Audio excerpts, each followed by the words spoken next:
Welcome to On the Mark. I'm your host, Howard Mark Rubin.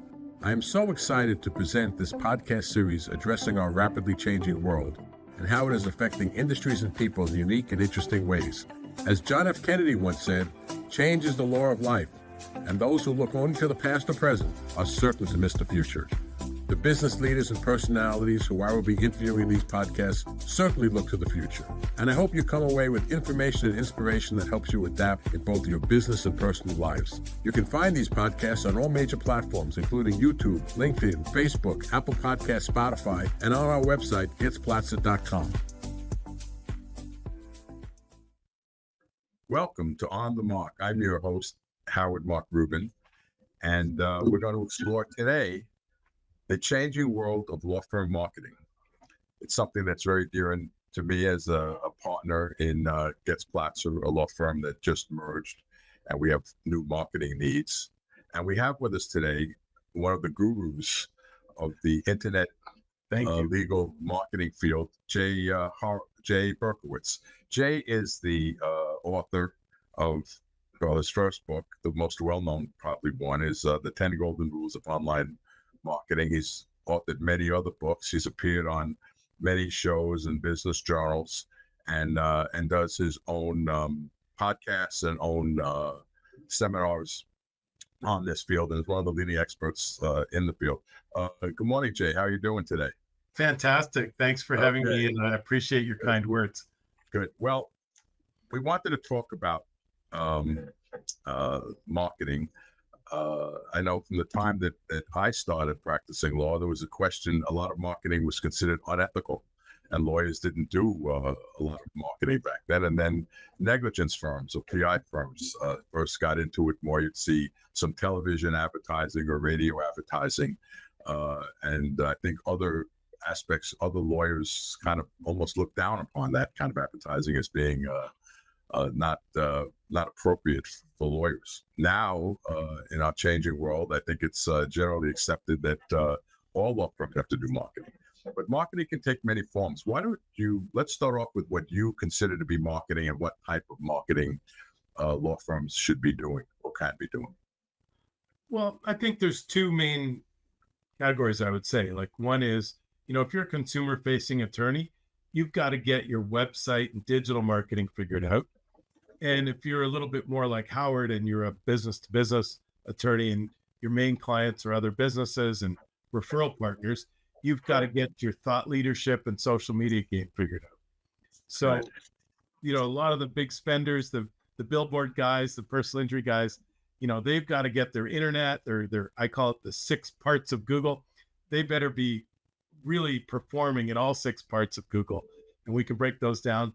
And then, if you're like Howard, and Howard's a tremendous, I call him a rainmaker. He was on my Rainmaker webinar and podcast.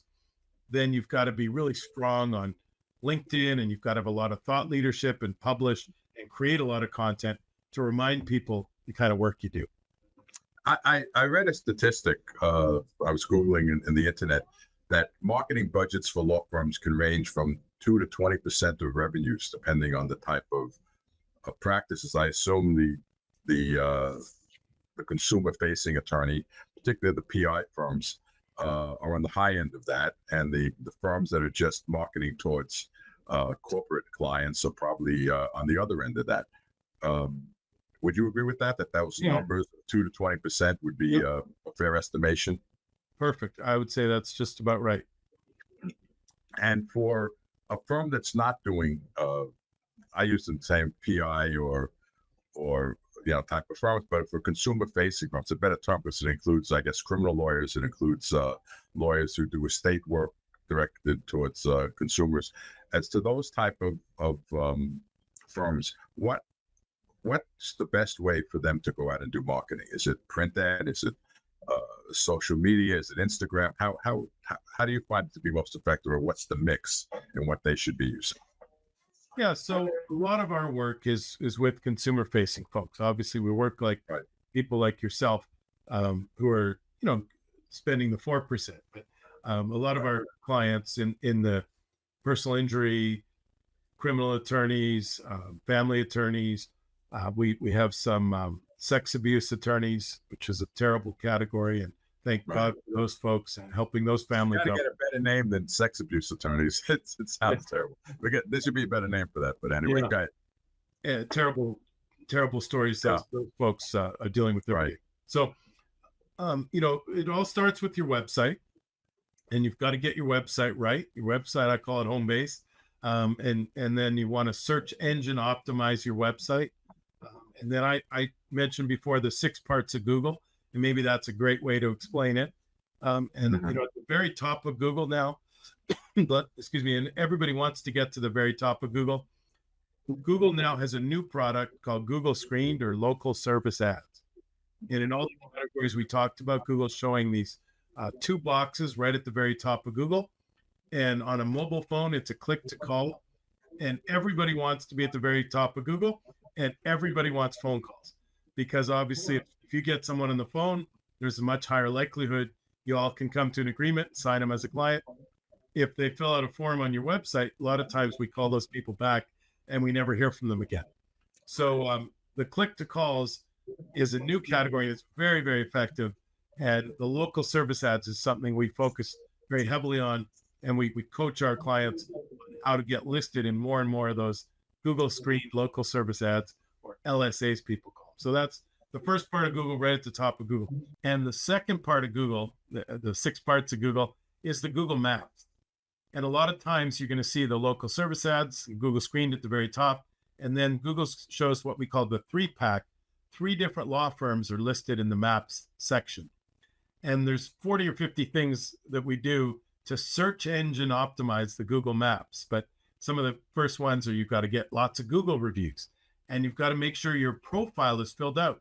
A lot of people just have law firm in their profile, but you can list 6 practice areas, all the different types of services you provide, and get Google reviews and answer questions and put pictures of your firm. So there's search engine optimization that you can do for the Google Maps.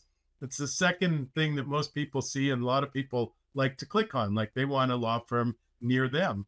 The same way if they're looking for a pizza place, they don't want to drive too far. And then the third area of Google that we focus on is the search engine optimization, or SEO. And, that's a little bit old fashioned. People give it less interest and less focus these days, but it's still super valuable and super important. And the main reason is because the Google Maps and the SEO, those algorithms are joined at the hip. So if you improve your SEO, you improve your map standing. And if you get more reviews and you get more local links and citations, you improve your overall SEO. So I like to simplify SEO, search engine optimization, to 3 parts as well. And I call it the ABCs of SEO. So you've got to make sure the architecture of your website's working well. Your website's fast for the Google spiders to read and for consumers to download. Then you need backlinks. And people sometimes confuse what links are, backlinks. These are other sites linking to you. So like the Bar Association's got a link to you, the Chamber of Commerce, any associations or groups you participate in. And then for our clients at 10 Golden Rules, we write articles and we create products on the website that people are going to link to, checklists, what to do after a car accident, or, 17 things to consider if you're going through a divorce. And we make those things available on the website. And then we let other websites know so they can link back to your website. And so the A is architecture. Website's got to be fast, easy for people and spiders to read. B is backlinks. And C is content. And so you've got to produce content on a regular basis. First of all, to tell Google that, hey, this website's fresh, it's updated, it's current, because Google doesn't send you to old, outdated websites anymore. And then the other thing is every time you write an article, and in particular, if you answer a question that people are asking, what do I do if I suspect my child is being molested at a nursery school? We should stay away from that one. It's not pleasant to talk about. But is this something that, let me just say, is this things that you at 10 Golden Rules do for clients, or you just advise clients to do this?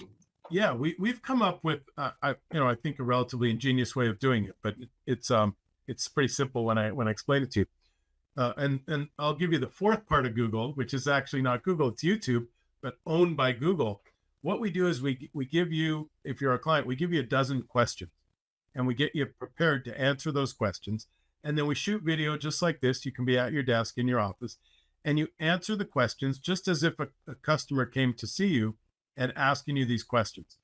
And the reason we do questions is because that's the modern SEO, search engine optimization. Because in the old days, we had to ask Google a very explicit question, personal injury attorney near me.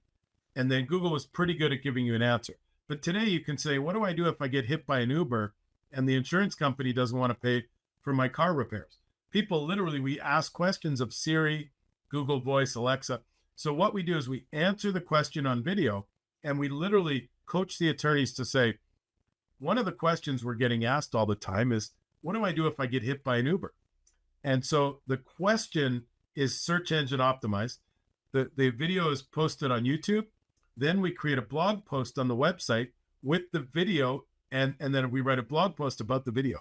So we're search engine optimizing YouTube, search engine optimizing the website. We've got a video blog. So yes, the clients do a little bit of work. They answer a dozen questions for us in one session. And then we create. So is this considered AI? Is this part of artificial intelligence that you're using and you're incorporating into the 10 golden rules? That's a great question. We do use AI and we use ChatGPT and a number of other products, and we use them to create the questions.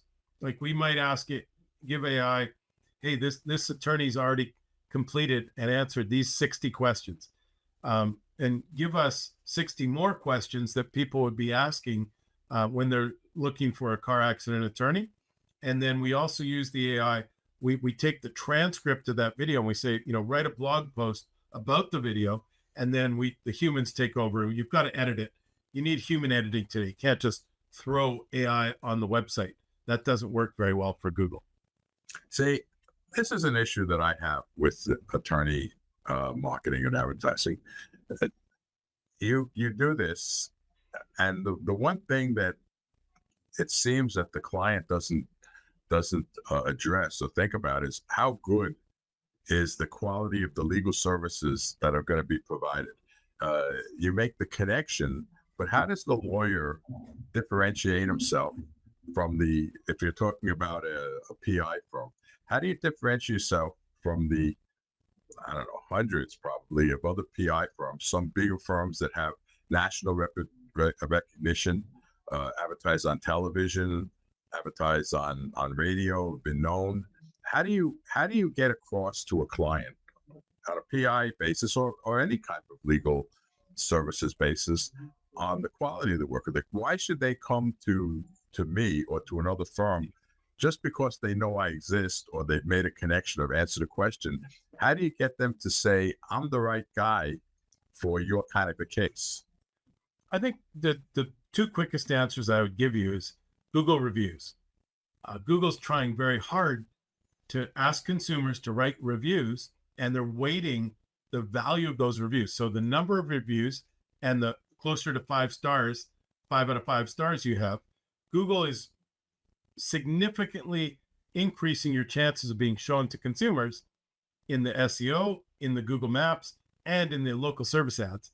So by getting Google, getting your happy customers to do positive Google reviews, that's the best reflection of lawyers who do good work in Google's eyes today. And then the second thing, I mentioned the videos. A number of times, the lawyers, our clients, have said to me, Jay, thank you for getting me to do those videos. We just got a great case today. And the customer told me she watched 5 or 6 of my Google reviews, my Google videos.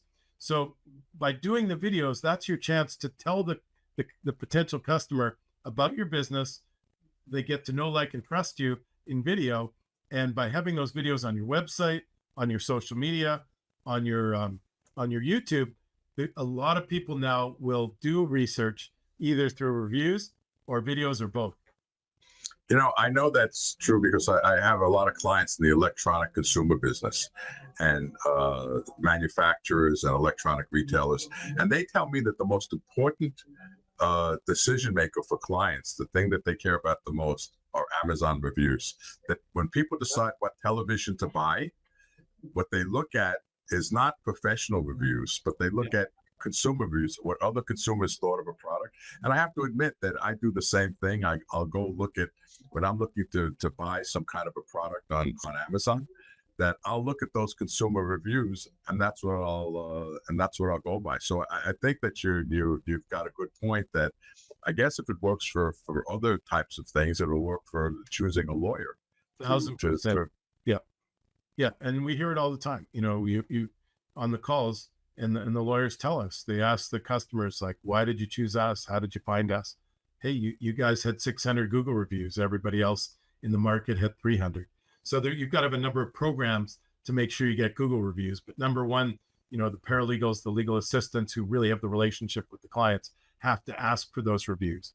And the second thing, we actually send a gift box to clients, you know, a merchandise box after the case is closed in these consumer facing cases. And then we call them up and we say, hey, you're part of our family now, and we sent you this gift box. And by the way, can I text you the link and get a Google 5-star Google review?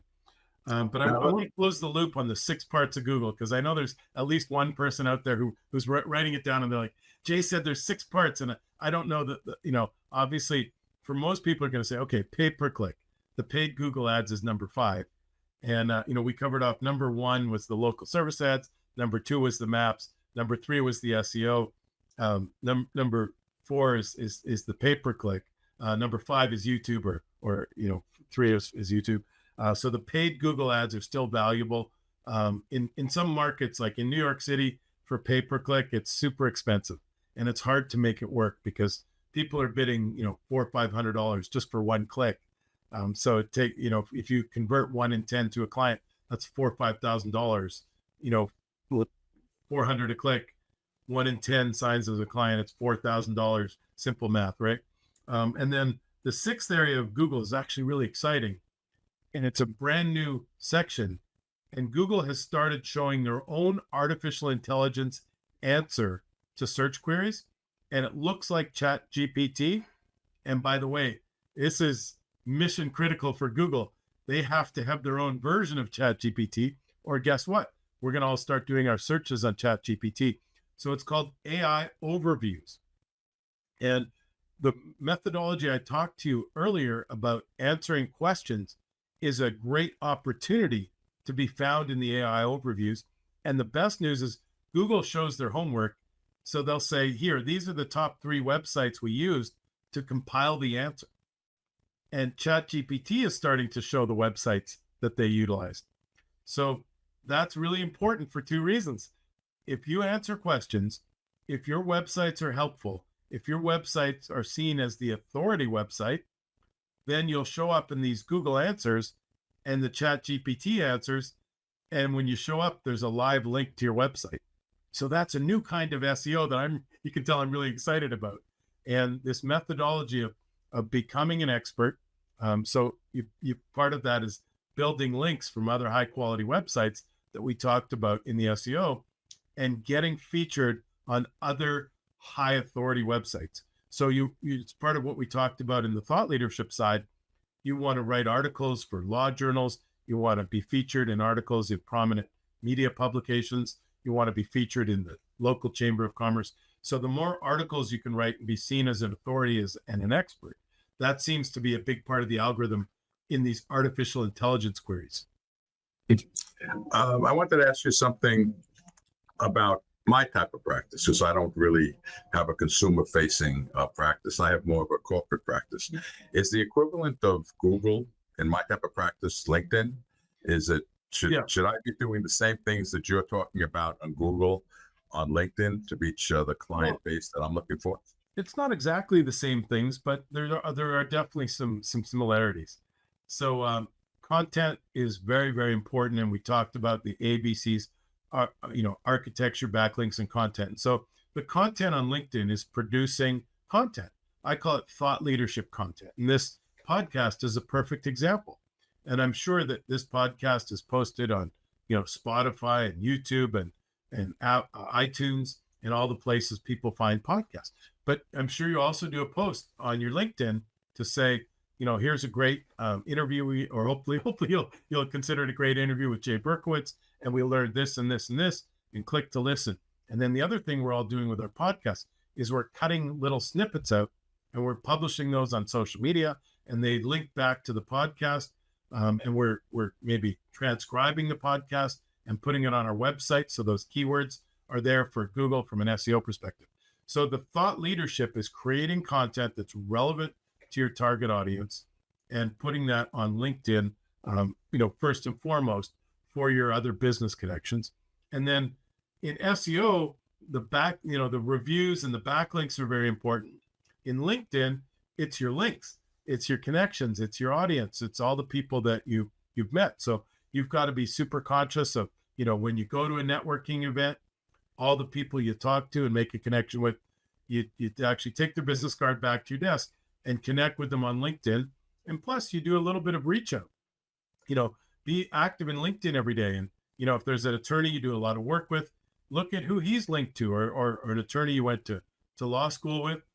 Find all the other folks in law school that you went to law school with, the firms that you do business with, your both clients and other law firms. Make sure that all the other attorneys of those firms that and even some that you don't know, connect with them on LinkedIn, develop a little bit of rapport. Hey, I'm working on this project with your coworker, Daryl, and I'd love to get to know you at some time. Let's have a coffee. Howard, I know you're the best networker in New York. So, building those relationships with LinkedIn as your home base is a great place to start. See, I grew up in a different world, maybe, and the way that and we've had this discussion in your rainmaking seminars. It's a different world in that I don't really use LinkedIn that much. I'll use it to introduce me to people, but what I try to do is use my network to get work for other people, and I call them chits. And then those people are going to want to do business with me, not because I'm particularly good looking, but because I've sent them work. They want me to send them more work, so they're going to send me work. Maybe this is and then I take them out to dinner, or we do different marketing types of things, but we do it in person.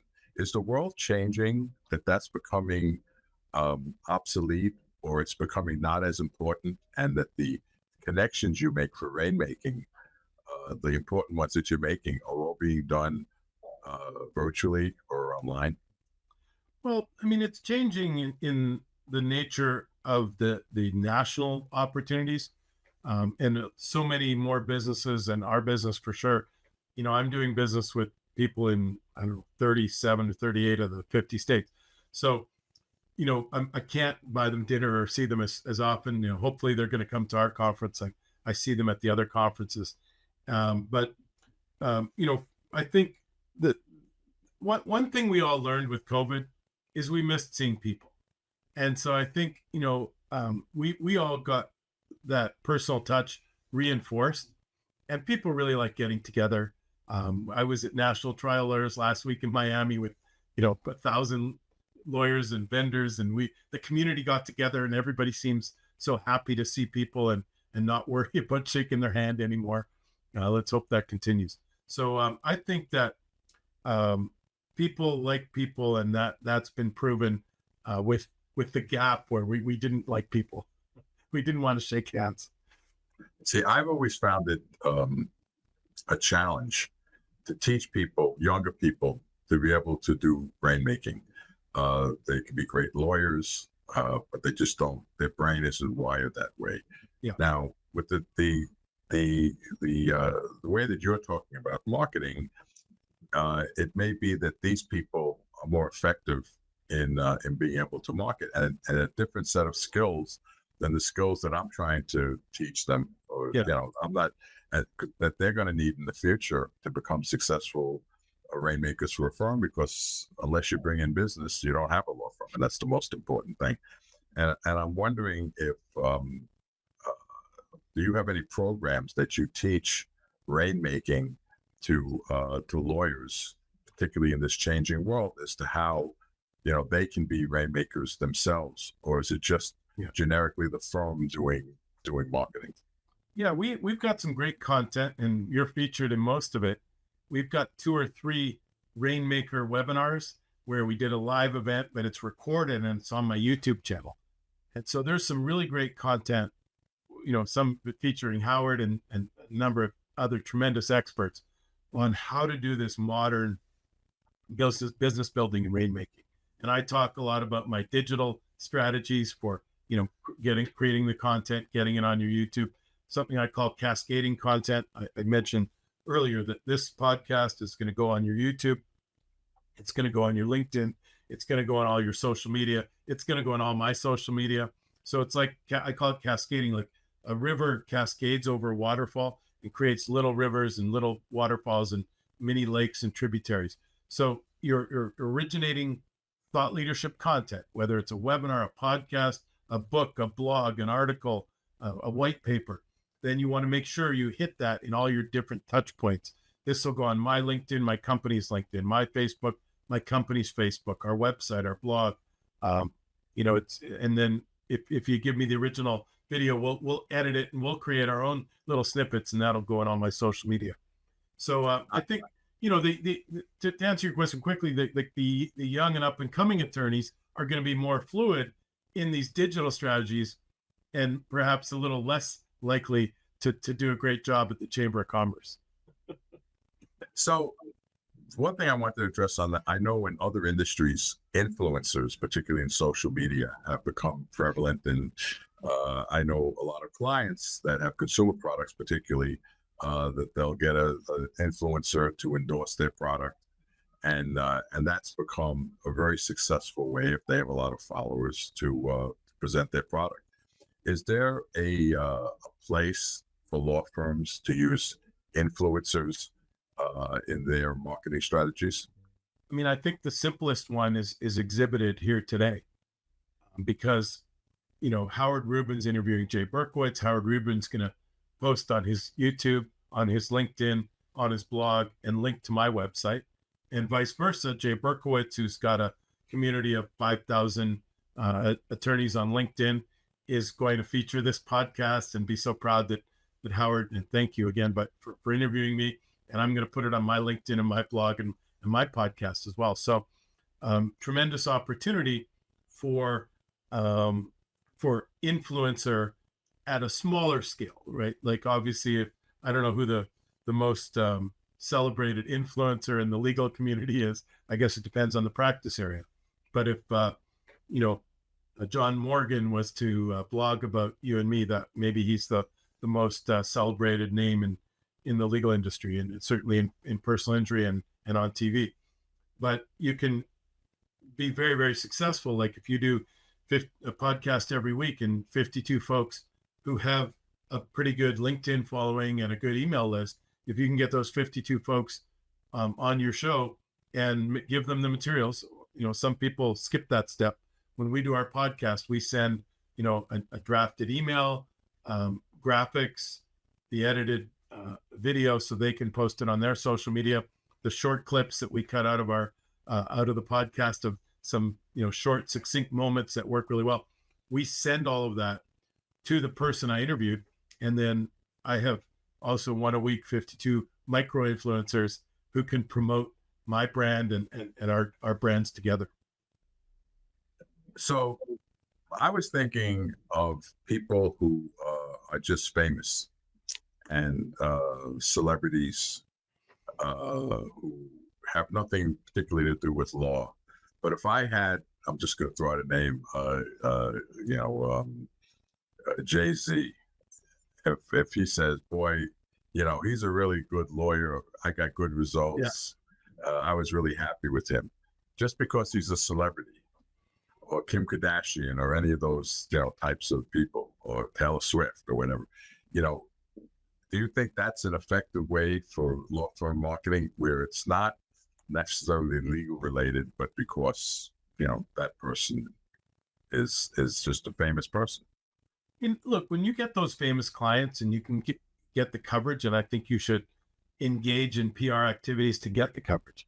You should make sure that, if you get a verdict for Jay-Z on a legal case, on a business case, 1,000%, you should try and get that on page 6 or page 1.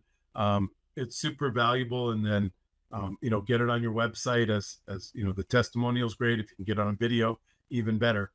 And I think that's all legitimate business boosting strategies.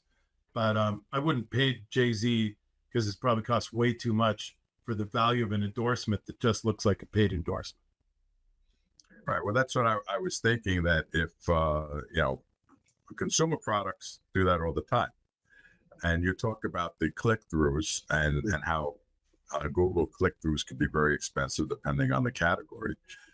So I was comparing that to getting an influencer who really had nothing to do with it. This person's just going to get on there and say, boy, this lawyer, I heard about this lawyer. He's really a terrific lawyer. If you got into a personal injury or you need a business lawyer, whatever you need, this guy's really great. And it puts it out to their, I don't know, 1 million, 2, 3 million followers that they have. Do you think that raises maybe an ethical question, or maybe is not as effective as what you've been talking about? I'll give you one contemporary example that's actually having some success, which is this NIL, name, image, and likeness. And so college players now can get paid for the use of their name, image, and likeness. And a number of law firms, I'll use the personal injury example again, because again, these guys have the money and the billboards and the TV commercials. But a number of guys in smaller markets have had tremendous success where, if you're in Arkansas or something, and everybody's Razorbacks fans, and you don't have a professional team, and for $3,000 you can get the hottest new recruit and put them on billboards and TV commercials. Everybody loves that you're supporting the team. You're helping keep these top players in the marketplace, because these guys will go shop bigger deals next year. So when the law firm supports them, they recognize that, and these folks will talk about your firm, and it builds a lot of community, and there's multiple parts to it, right? Because it's not only the players saying, hey, thank you very much, this law firm, they're the official law firm of the Razorbacks or whatever, and they're also, the community recognizes that you're helping keep these players in the community, because there's a lot of media now about the NIL deals, and if whoever Alabama is paying more to pull this kid out of Arkansas, and you can keep him there with a few bucks, that's a win on both sides. Now, I noticed that my law firm, so we have a PR person that helps us on a very limited kind of a basis. We put a lot of posts out that just say, hey, look, I'm at lunch with maybe someone else in the firm, or with another person, or just that something about the firm saying, boy, if you need, we're really good in doing estate work or some other type of thing like that. And just throwing out just statements and putting them on your website. Do you think that's an effective way of advertising? Does that help? Yeah, I think it's great. And, we talked about building that LinkedIn list, and I think I'm in the neighborhood of 5,000 links or connections on LinkedIn.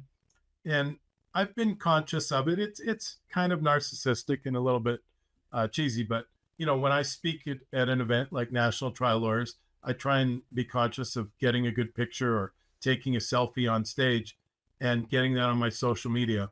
And obviously it's a little bit self-serving, but it seems to have the effect now of people saying, Jay, I see you all the time. You're super busy. You're up. You're doing a lot of great stuff for your firm.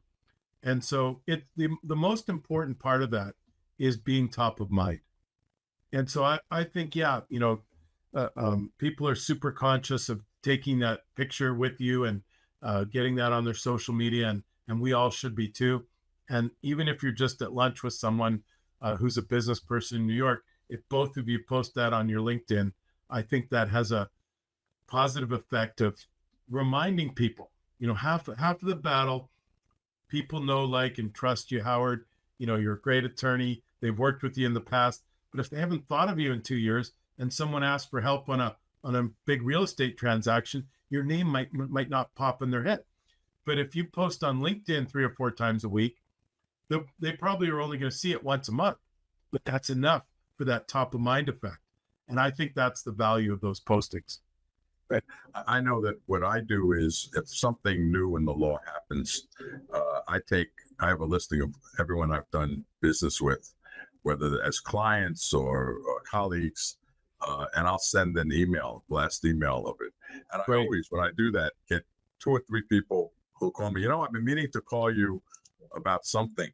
And I make a couple of connections just by getting that, getting that out there. And I think just reminding people that you're out there is a very important a part of the process. Yeah. But I'm kind of Jay. I'm kind of getting concerned that I'm becoming a dinosaur because my marketing is that personal.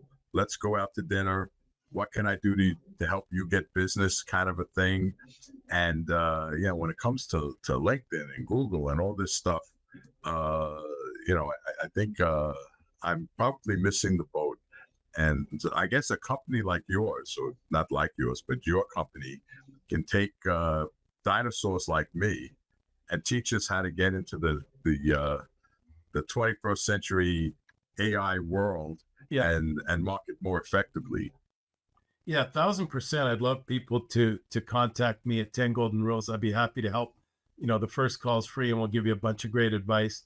But even if you're not, if you're the young rainmaker and you can't influence which agency or which partners your firm hires, the simplest thing, and we've touched on it, 4 different ways, is to put a calendar of content together and get that out. So the simplest thing you could do, I talked about answering questions. You can, and anyone can get you get a little stand for your iPhone or your your Google phone. Little I have these ones happen to be 10 Golden Rules. We give them away at trade shows, but you get a nice little stand for your phone. Make sure it's nice and quiet, and answer 4 questions that you get asked all the time, and then you can hand that off to a young person who's in journalism school. I call them twin turns, like your Twitter interns. We always have those folks working for us in the summer, but these young kids we talk about know the best ways to post on Facebook and LinkedIn and Twitter. And all you have to do is answer 4 questions once a month, and you'll be posting something of high value on your LinkedIn network. And then, like you said, when there's a change in the news or you win a great case and you really should be doing some publicity, you're going to add that to your calendar. But at a minimum, if everybody just did that, and you post on your Twitter, your LinkedIn, your Facebook, your Instagram, at a minimum, you do once a week, it immediately has the effect of people saying, hey, I see you all the time. So, you make your connections and post on a regular basis. That's a basic thing you need to do. One thing that I always get frustrated with is a lot of lawyers ask, can they join an association, a bar association, or some other group? And my response is always the same. It says, I don't find any value in you joining a group unless you're going to become active in the group and you're going to go to meetings, just so that you can put a line in your resume that you're a member of the American Bar Association. To me, it doesn't have any value. So, we allow people to join groups, but we have a requirement that if you're going to join a group, you have to join a committee. You have to, because we want you out there meeting people. We want you out there doing things. How do you feel about, as a marketing tool, joining professional organizations, or not necessarily professional organizations, just whatever you have an interest in, and joining different groups as a marketing tool? Yeah, I think everybody should have the one-on-one in terms of groups. You should join a professional group. You should join, if you're trial lawyers, join the Trial Lawyers Association. If you're a, family attorney, join the family attorneys group in the bar. And I agree 1,000%. Get active, get on the committee. Every committee is looking for volunteers, and the tip I give people, I'll talk about the other 2 groups in a minute. The tip I give people is the first year, do something you're really good at.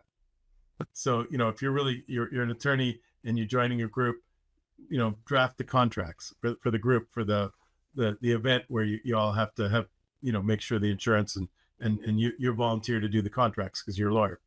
The second year, do something different. Hey, I want to work on publicity for the group and learn how to write press releases or do, organize the events and learn how to be an event planner. So the first group you should join is a professional association. The second group is something that you're passionate about.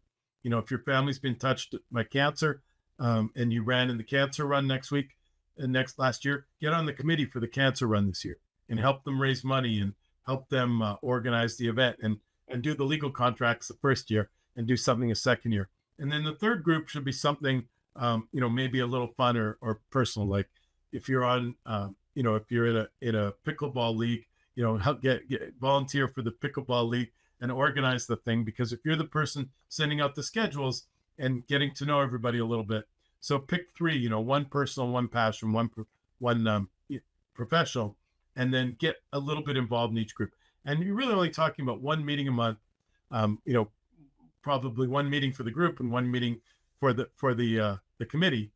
But it's not a huge amount of time for a big amount of impact, because now you've got, if you've got 20 people in each of these groups, you've got 60 people looking out to send you referrals because they get to know, like, and trust you. Oh, Jay, I think that's great advice, and you always give great advice. And anyone looking for help with their marketing, they couldn't do better than Jay Berkowitz. He's just amazing, and he's very client sensitive, and will do a great job for you. I thank you for being a guest today. I think we've got some great content. I think people will really enjoy the podcast, and I think I'm seeing you in a few weeks in Charleston, South Carolina, at one of our networking groups, right? One of our networking group events, and I look forward to that and seeing you in person. I'm in New York. You're usually in Florida, although you're flying all around, and I look forward to seeing you and your wife soon, and talking more about marketing and how you can make me a better rainmaker and a better marketer. But you've been terrific. Thank you very much, and thank you for listening to this podcast today. Thanks, Howard. My pleasure. Thank you. Bye-bye. I hope you enjoyed this episode of On the Mark. I started this podcast by quoting John F. Kennedy and would like to end it with quoting one of my favorite baseball players, Nolan Ryan. Enjoying success requires the ability to adapt.